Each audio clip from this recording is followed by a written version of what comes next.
हे भगवंता नारायणा, आमच्या कुटुंबाच्या उद्धाराकरिता ज्या दिव्य पुण्यविभूती स्वतःला अनेक तऱ्हेचा त्रास सोसून देखील अहर्निश झटत आहेत, त्यांच्या उपदेशाप्रमाणे आणि आज्ञेप्रमाणे आम्हा सर्वांकडून यथोचित वर्तन घडू दे.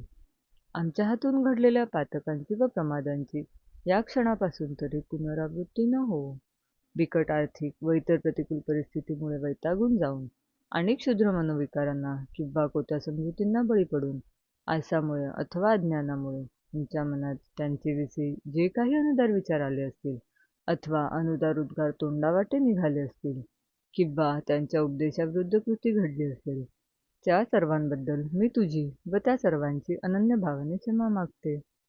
आमच्या कुटुंबात सदैव सुख, शांती, समाधान व परस्परांविषयी जिव्हाळ्याचे प्रेम आणि भरपूर आनंद ही नित्य वास करोत व तसेच तुझ्याविषयीची अचल निष्ठा आमच्यापैकी प्रत्येकाच्या अंतःकरणात सदैव जागृत राहो.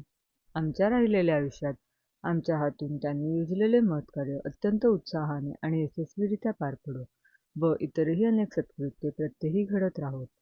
तेणेकरून त्या दिव्य पुण्यविभूती आम्हावर सदैव संतुष्ट राहोत व तुझीही आमच्या कुटुंबावर अशीच अखंड कृपादृष्टी राहील असे घडून येऊ. हे प्रभू, आमच्या कुटुंबातील सर्व व्यक्तींना आपापले कर्तव्य कर्म अहोरात्र पाळण्याची सुबुद्धी दे. पूर्वीच्या सत्कर्मानुसार आम्हापैकी काही व्यक्ती आज जरी सुख भोगीत असू, तथापि पुढील जन्माची तरतूद मनुष्याने याच जन्मी अतिप्रयत्नाने करावी.